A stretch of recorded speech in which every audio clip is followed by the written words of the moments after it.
새롭게 가오니 날 새롭게 하시고 주의 은혜를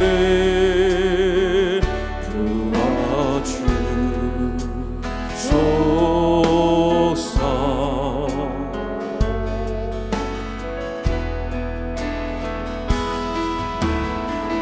내 안에 발견한 나의 연약함 모두 벗어지리라.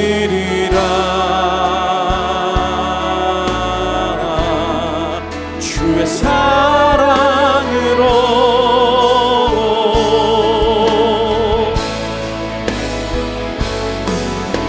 주 사랑 나를 붙드시 이곳 주 곁에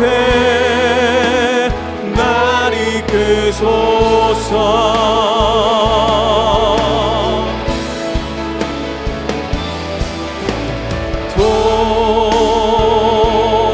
독수리 날개 쳐올라가는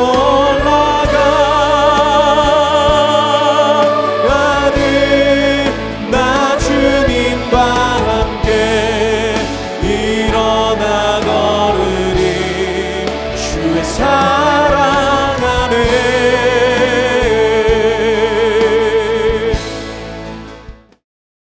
이 말씀을 하신 후 8일쯤 되어 예수께서 베드로와 요한과 야고보를 데리고 기도하시러 산에 올라가사 기도하실 때에 용모가 변화되고 그 옷이 휘어져 광채가 나더라.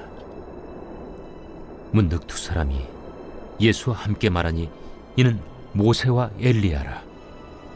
영광 중에 나타나서 장차 예수께서 예루살렘에서 별세하실 것을 말할세 베드로와 및 함께 있는 자들이 깊이 졸다가 온전히 깨어나 예수의 영광과 및 함께 선 두 사람을 보더니 두 사람이 떠날 때에 베드로가 예수께 여짜오되 주여, 우리가 여기 있는 것이 좋사오니 우리가 초막 셋을 짓되 하나는 주를 위하여, 하나는 모세를 위하여, 하나는 엘리야를 위하여 하사이다 하되 자기가 하는 말을 자기도 알지 못하더라.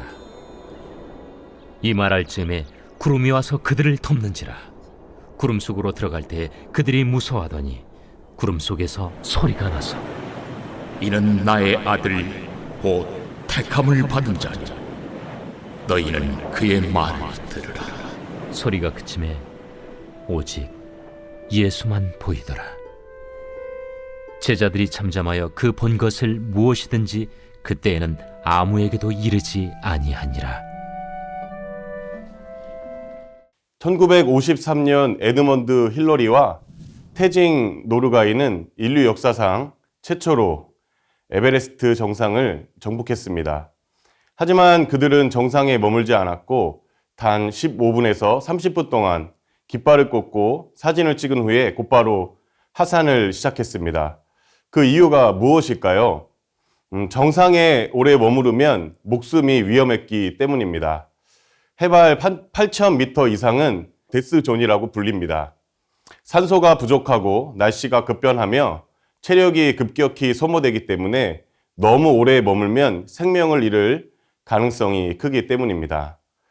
오늘 본문도 이와 마찬가지로 예수님의 제자들도 변화산에서 영광을 경험했지만 그곳에 머물러서는 안 되는 사람들이었습니다. 오늘 본문에서 제자들은 변화산에서 예수님의 영광스러운 모습을 보고 그 영광과 함께 더불어 자신들도 영광 가운데 머물고 싶어 했습니다. 하지만 예수님은 산에 머물지 않고 내려가셨습니다. 그 이유가 무엇일까요? 오늘 본문 말씀을 통해서 우리 제자도의 세 가지 요소를 잠시 한번 살펴보겠습니다. 첫 번째로는 사명입니다. 변화산에서 예수님의 영광을 목격한 베드로는 감격하여서 이렇게 이야기했습니다. 누가복음 9장 33절 말씀입니다. 주여, 우리가 여기 있는 것이 좋사오니 우리가 초막 셋을 짓되 하나는 주를 위하여, 하나는 모세를 위하여, 하나는 엘리야를 위하여 하사이다. 베드로는 그 영광스러운 그곳에서 변화산에서 머물고 싶어 했습니다. 그러나 예수님은 그곳에 머무르시지 않으셨습니다. 그 이유는 모세와 엘리야의 대화를, 예수님이 나누는 그 대화를 보면 우리가 알 수 있습니다. 누가복음 9장 31절 말씀에 보면은 영광 중에 나타나서 장차 예수께서 예루살렘에서 별세하실 것을 말할세라고 기록하고 있습니다. 이 별세라는 단어가 헬라어로 엑소도스입니다. 그래서 영어 성경으로 출애굽이라는 뜻인데요. 이것이 엑스는 밖으로라는 뜻이고 호도스는 길이라는 뜻입니다. 그래서 다시 이야기하면은 길 밖으로, 또 다른 말로는 다른 길이라는 뜻입니다. 그래서 예수님은 사람들이 환호하는 영광스러운 길이 아니라 다른 길을 가신다는 뜻입니다. 그 길이 바로 십자가의 길입니다. 오병이어 사건 등 기적을 나타내는 능력을 나타내신 우리 예수님께서 이제는 십자가를 지는 길을 가게 되시는 겁니다. 한편으로는 대단한 영광이고 한편으로는 대단한 비참함입니다. 그러나 그 길이 모두 하나님의 영광입니다. 우리도 마찬가지이죠. 하나님께서 우리를 통해서도 기적을 이루실 때에도 하나님께 영광이 되지만 때로는 우리가 우리의 삶 가운데 하나님의 말씀을 붙잡고 살 때 고난과 상대방에게 비난을 받을지라도 그 십자가를 지는 그 모든 길, 그 어려운 길도 하나님의 영광이 되는 것입니다. 팬과 제자의 차이점이 있습니다. 팬은요, 경기장 밖에서 응원만 합니다. 그리고 결과가 좋지 않으면 야유를 하죠. 그러나 진정한 제자는 경기장 밖이 아니라 실제로 경기장 안에서 예수님과 함께 뛰며 고난을 받는 자를 의미합니다. 그래서 예수님께서는 제자들에게 또한 무리에게 이렇게 이야기합니다. 또 무리에게 이르시되 아무든지 나를 따라오려거든 자기를 부인하고 날마다 제 십자가를 지고 나를 따를 것이니라. 두 번째입니다. 두 번째 키워드는 기도입니다. 오늘 변화산에서 예수님께서 변모하실 때가 언제인지를 우리가 주목해야 합니다. 누가복음 9장 29절 말씀에 보면은 기도하실 때에 용모가 변화되었다라고 말씀하고 있습니다. 여러분, 예수님이 기도하셨습니다. 삼위일체 하나님 대신 우리 성자 예수님께서도 우리 성부 하나님께 기도하신 것을 우리는 기억해야 합니다. 그러나 제자들은 변화산에서 예수님과 함께 기도하러 갔지만 기도하는 중에 졸았다라고 기록하고 있습니다. 누가복음 9장 32절 말씀에 보면 베드로와 및 함께 있는 자들이 깊이 졸다가 온전히 깨어나 예수의 영광과 및 함께 선 두 사람을 보더니라고 기록하고 있습니다. 중요한 것이 있죠. 그것은 기도의 자리에서 비록 그들은 졸았지만 그럼에도 불구하고 그들이 기도의 자리에 있으므로 영광스러운 장면을 목격한 것입니다. 신앙생활은 자리 싸움이라고도 이야기합니다.